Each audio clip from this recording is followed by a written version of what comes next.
श्री शिवाय नमस्तुभ्यम हर हर महादेव। नमस्कार दोस्तों, कैसे आप सब? उम्मीद है बढ़िया होंगे। आप सबका स्वागत है मेरे यूट्यूब चैनल धार्मिक वीडियोस में। दोस्तों, पूज्य गुरु जी ने अपनी कल की शिव महापुराण की कथा में रविवार के दिन किया जाने वाला 11 गेहूं के दाने का एक ऐसा विशेष उपाय बताया है जो उन्होंने आज तक अपनी किसी भी कथा में नहीं बताया है। पूज्य गुरु जी ने कहा है, जब आपके हाथ तंग चल रहे हो, रुपये पैसे कहीं से प्राप्त ना हो पा रहे हो, जीवन में चारों तरफ से सिर्फ और सिर्फ परेशानियां आ गई हो, उनसे बाहर निकलने का कोई रास्ता ना दिखाई दे रहा हो, तो 4 मई 2025 रविवार के दिन कर लेना 11 गेहूं के दाने वाला उपाय। होगी हर मनोकामना पूरी, मिलेगी सभी दोषों से मुक्ति, इतना धन आएगा कि संभाले नहीं संभलेगा। माता लक्ष्मी जी और महादेव जी के आशीर्वाद से पूरा साल धन बरसता रहेगा। दोस्तों, जैसे कि आप सभी लोग जानते हैं कि 4 मई यानी रविवार को पड़ रही है बैसाख महीने की सप्तमी तिथि। और दोस्तों, यह वह तिथि है जो बैसाख महीने में पड़ने वाली सबसे बड़ी और पहली सप्तमी तिथि है, क्योंकि यह रविवार के दिन पड़ रही है और हमारे हिंदू धर्म में इसका बहुत ही बड़ा और विशेष महत्व होता है। पूज्य गुरु जी ने कहा है, अगर कभी भी मौका लग जाए और बैसाख महीने की सप्तमी तिथि रविवार को पड़ जाए, तो आप लोगों को सिर्फ और सिर्फ 11 गेहूं के दाने वाला उपाय अवश्य ही करना चाहिए, क्योंकि इन दोनों तिथियों का संयोग बहुत ही कम आता है।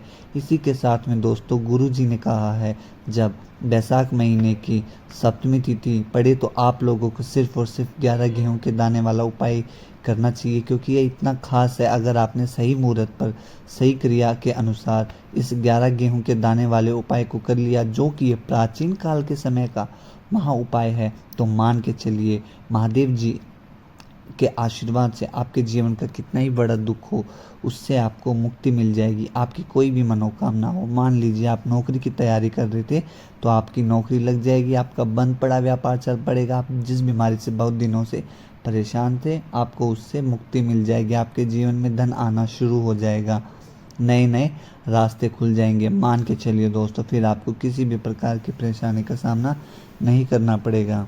इसलिए 4 मई रविवार सप्तमी के दिन आप लोगों को इस वाले उपाय को ज़रूर कर लेना है। भले ही आपने अभी तक इस उपाय को ना किया हो, तो अभी भी आपके पास एक मौका बचा हुआ है, आप यह उपाय ज़रूर करना। जो आज उपाय मैं आपको बताने जा रहा हूँ, ये उपाय आपको समझने के लिए कोई और वीडियो देखने की ज़रूरत नहीं पड़ेगी।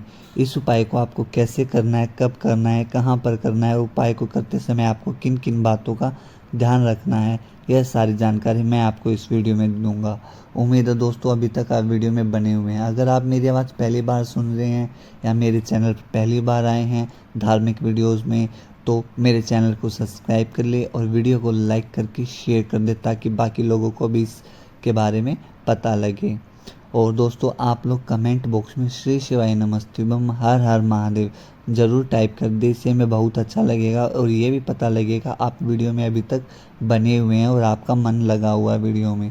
देखो, 4 मई रविवार सप्तमी का दिन यह इतना खास होता है, इतना महत्वपूर्ण होता है। देखा गया है कभी कभी बड़े बड़े पूजा पाठ अनुष्ठान से जो मनोकामना पूर्ण नहीं होती, वह 4 मई रविवार के दिन एक छोटे से उपाय करने से आपकी जो मनोकामना है पूर्ण हो जाती है। अब हम समझते हैं इस वाले उपाय को हमें किस समय करना है। इस 11 गेहूं के दाने वाले उपाय को हमें बैसाख महीने की सप्तमी के दिन करना है। दोस्तों, हम इस उपाय को सुबह के समय भी कर सकते हैं और शाम के समय भी कर सकते हैं। देखिए, यहाँ पर हम मुख्य रूप से सुबह का समय नहीं बोलेंगे, क्योंकि 4 मई रविवार सप्तमी का दिन है और इस दिन पर दोष काल के समय का बहुत ही बड़ा महत्व होता है। बाकी अगर सुबह के समय भी करेंगे तो अच्छा होगा, उसमें कोई दिक्कत वाली बात नहीं है।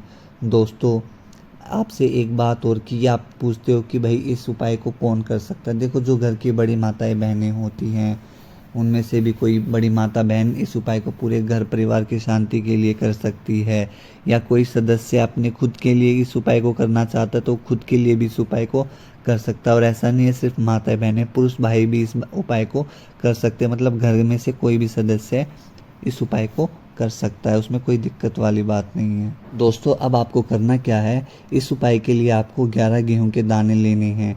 11 दाने लेने के बाद आपको ज़रूरत होगी 11 चावल के दानों की। आपको एक बात का ध्यान रखना है, जो 11 गेहूं के दाने होंगे, 11 चावल के दाने होंगे, कहीं से खंडित नहीं होने चाहिए। अब आप कहेंगे भैया गेहूं कहाँ से लेने हैं? देखो आप गेहूं और चावल के दाने हैं, आप अपने घर से ही लेना, किचन से लेना। अगर नहीं है तो आप शॉप से पहले घर ले जाएं, फिर वहाँ से अपने घर से इनको किसी कटोरी या एक पुड़िया में इनको बांध लेना है अलग अलग। फिर आपको क्या करना है, एक तांबे का लोटा लेना है, तांबे के लोटे में आपको जल भरना है। जल आपके खुद के घर का ही होना चाहिए, मंदिर का नहीं होगा। अब आप यह सब सामग्री लेकर पहुंच जाओगे महादेव के मंदिर में। दोस्तों अगर आप शाम के समय कर रहे हो तो आपको क्या करना है, जो अपना फेस है उत्तर दिशा में, नॉर्थ डायरेक्शन की तरफ, यहाँ पर आपको करना है। आपको जो जो मैं बताऊंगा वो आपको करना है। सुनिए ध्यान से। महादेव को अगर सबसे कोई प्रिय है तो उनकी सबसे छोटी पुत्री जिनका नाम है अशोक माता सुंदरी, जो आपके पास में 11 चावल के दाने हैं, उन 11 चावल के दानों को अशोक माता सुंदरी के स्थान पर आपको अपना नाम और गोत्र बोलते हुए समर्पित कर देने हैं।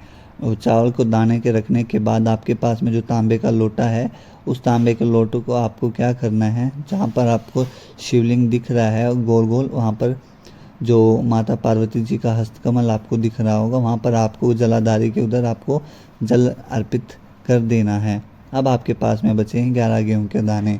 उन 11 गेहूं के दानों को आपको अपनी मनोकामना, अपने विशेष कहते हुए महादेव के शिवलिंग के ऊपर आपको समर्पित कर देने। कैसे करने हैं समर्पित? आपको अपने दाएं हाथ से इसका 11 गेहूं के दाने को आपको समर्पित करना है।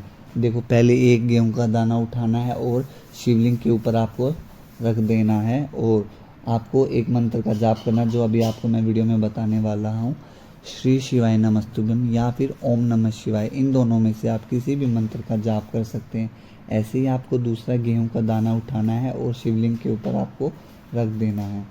सेम आपको कम से कम इसी मंत्र का 11 बार कम से कम आपको जाप करना है। ऐसे ही आपको 11 गेहूं के दाने एक एक करके शिवलिंग पर समर्पित कर देने हैं और इसी मंत्र का आपको जाप करना है। दोस्तों महादेव जी आपसे प्रसन्न हो जाएंगे और आपकी जो भी मनोकामनाएं होंगी, जो भी इच्छाएं होंगी, आप जिस भी प्रॉब्लम से जूझ रहे हैं, घर में कोई भी क्लेश चल रहा है, तो उससे आपको मुक्ति मिल जाएगी। फिर कभी आपको इन सब चीज़ों से परेशानियों का सामना नहीं करना पड़ेगा। धन्यवाद दोस्तों, मिलते हैं अगली वीडियो में। अगर आपका कोई भी सवाल प्रश्न है तो आप कमेंट बॉक्स में पूछ सकते हैं, मैं वहाँ आपका रिप्लाई कर दूँगा। श्री शिवाय नमस्ते।